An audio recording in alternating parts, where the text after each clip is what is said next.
Hey, this is Brian with ActiveMelody.com. In this week's guitar lesson, we're going to take a look at a minor key jam that's got sort of a call and response thing going on. It's a lot of fun to play. You can play this on acoustic or electric guitar, and you can play it by yourself. You don't have to get out a jam track or anything like that. We're going to be playing this in the key of B flat, so there's no open strings. You can easily transpose this and play this in any key, and I'll show you how to do that. So I've got the lesson split into two parts. In this video, we'll take a look at the first half. If you'd like to watch the second half, download the tablature and access the on-screen tab viewer, which is interactive. You can get all of those things by going to ActiveMelody.com, go to the weekly lessons page, and do a search for EP342. Alright, so somebody pointed out to me recently that I don't have a lot of lessons in the key of B flat. And B flat is a super common key. If you're playing along with piano players, you're playing old standards, playing jazz, a lot of that stuff tends to be in B flat. However, in the guitar world, we tend to play in the key of E or A, especially if you're doing a solo composition like we're going to do this week. And that's because you have these open strings. It just makes it easier as a guitar player. But it's important to learn how to play something in B flat, and I'm going to show you this technique that's going to be really cool, where I look at everything we're going to learn as a musical container. So it's going to contain our chords and the notes for our lead, and we can take that container and we can slide it up or down the neck to easily transpose and play everything we're going to learn, play it in any key, and I'll demonstrate that as we go through that. So this song is going to be in B flat minor, but it's a 1-4-5 chord format, even though we're playing a minor chord. So I think of this as a minor 1, a minor 4, and then a 5 or a major 5. The 5 is always major by default. So that's how I think of it. So that B flat minor is your 1 chord, and I'm thinking of this as the E minor chord shape. So if you think of an E minor, which you know how to play down in first position, you slide it up to here and then capo with your finger on the 6th fret. You've now got a B flat minor. And if you were to play the A minor shape out of caged, using that same bar there, that's an E flat minor. So B flat minor, E flat minor, and then there's your 7 chord, which is your F7. And you can think of that as, if you think of a C chord down in first position, just slide your C chord up, add your pinky there to the 8th fret, 3rd string. Just play the middle 4 strings. Those are the chords we're going to be playing off. But I want you to pay attention to how those chords are all in the same area here. When I play through them, I'm not jumping around the neck like this. I'm keeping them in one little musical container. Your 1, 4, 5. And that root fret is where most of the action is happening, that 6th fret. You can see that I'm pretty much just always barring it except for that 5 chord.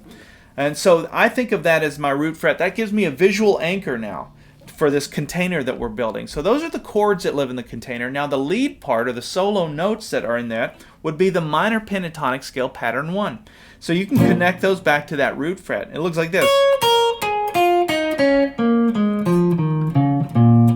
So all of those notes are within the container. If you think of it that way, if you can just visualize a little box. Now I have all of the elements I need to be able to play this. I have the chords, and I have the lead. It's all right there, and I can take this container and I can move it down.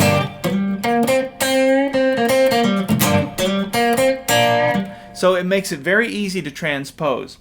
So the first thing we're going to do, getting back to the song here, is we're going to play that B flat minor chord. Just hit it once. And then after that, I'm going to play a response. So you can think of this as a call and response. So that's the call, and the response is. Now that's that minor pentatonic scale pattern 1, right in the middle of it. So I'm going to slide from the 6th fret up to the 8th fret on the 4th string, 6th fret 3rd string, 8th fret 3rd string. You can see I'm making a little box there. And then a half bend. So that's a half bend on that 8th fret 3rd string. Release it, back to the 6th fret, back to the 8th fret, and then back to the 6th fret. So all together we have. And then I think that last note was the 8th fret 4th string. Now that's the first little lead part. So now we've just set up a rhythm and a lead. Here's the rhythm, 1 chord. The lead is. Now with that format, even if you learn nothing else, you now have all of the ingredients to be able to play your own blues solo composition in B flat. So now you can go.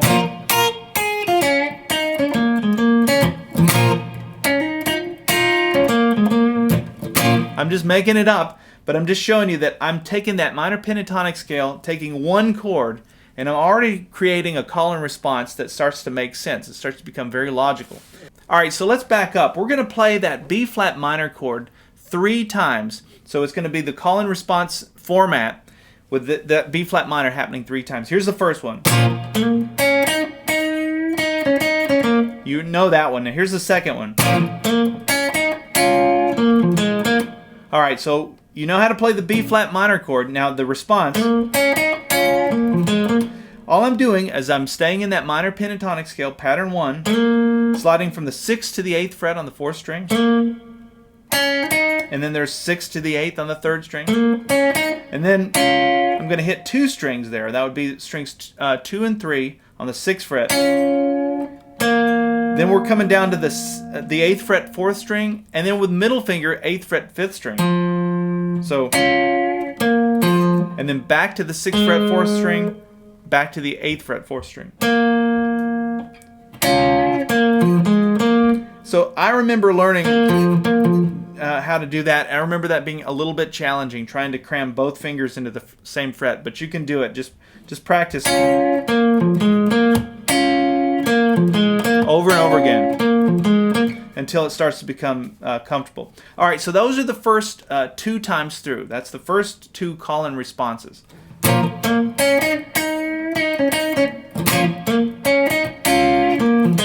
Now we do it again. Here's the third one. Now notice this time I went out of pattern 1 and came up into pattern 2. So we're still playing the same 5 notes of the minor pentatonic scale for B flat, but now I just went up into pattern 2 territory. So same little intro. Then once I get to that 8th fret 3rd string, I'm going to slide up to the 10th fret 3rd string. All right, so after that 10th fret 3rd string, we're going to play the 9th fret 1st string, and then the 11th fret 2nd string. So, and then a quick slide back down to pattern 1. So that would be from 10th fret 3rd string, sliding down to the 8th fret 3rd string, 6th fret 3rd string, 8th fret 4th string. So that's all we did is jumped up into that pattern 2. Let's back it up then.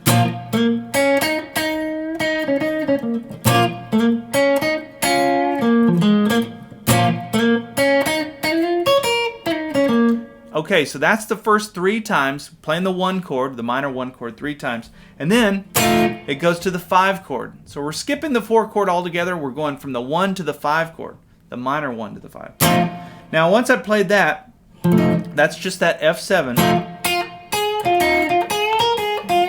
I threw in this lick, and I'm going to give you 2 ways to think about what's going on here. But here's the notes. So it starts on that 6th fret 2nd string. Then we come up to the 9th fret 2nd string. Back to the 6th fret 2nd string. Notice when I hit the 9th fret, I pushed it up a little bit, a little sharp. Middle finger goes down on the 8th fret 3rd string. Then we go back to the 6th fret 2nd string. And then the last part of that goes. That's just a full bend on the 9th fret 2nd string. And then we match that note on the 6th fret 1st string.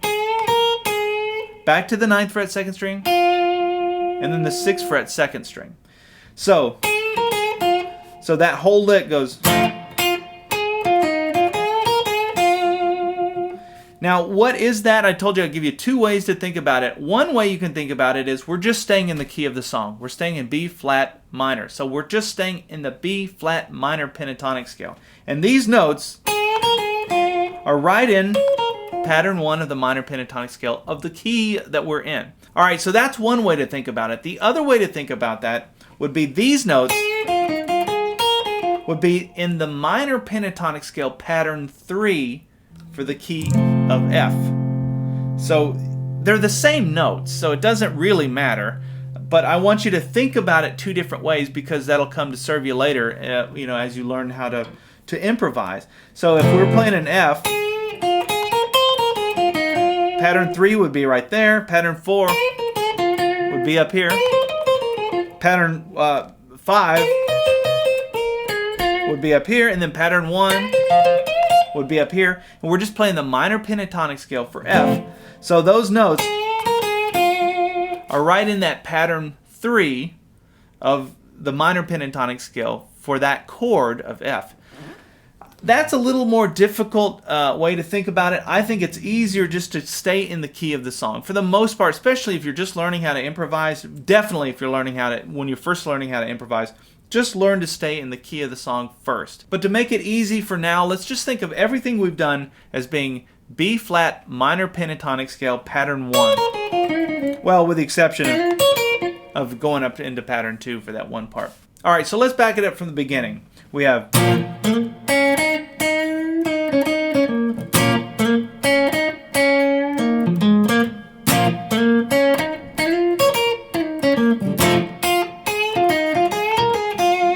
so we went to that 5 chord. Now the song goes back to the 1 chord.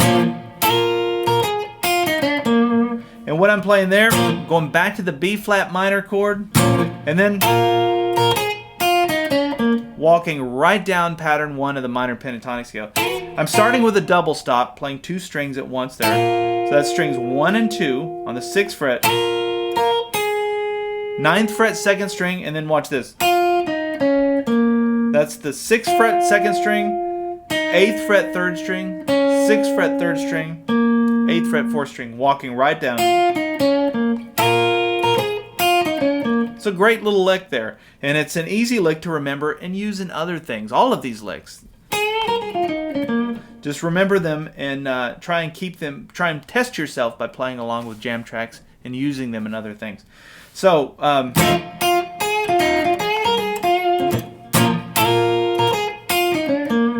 then it goes to the 4 chord. We haven't played the 4 chord yet. We've just played the 1 chord and the 5 chord. Now we go to the 4 chord. That's what we're going to learn. So let's play you know how to play the chord. And then we're going to play. Now this is the 9th fret 2nd string down to the 6th fret 2nd string. But then we're going to play the 7th fret 2nd string. I'll explain this in a minute. Back to the 6th fret 2nd string, 8th fret 3rd string, and then watch this. Notice those notes are all in a little box here between the 8th fret and the 6th fret. It starts on the 3rd string, so I've got my index finger on the 6th fret 3rd string. I do a hammer on to the 8th fret 3rd string, pull off, hammer on to the 8th fret 4th string, back to the 6th fret 3rd string, and then walk it right down. 8, 6, 8. Okay, so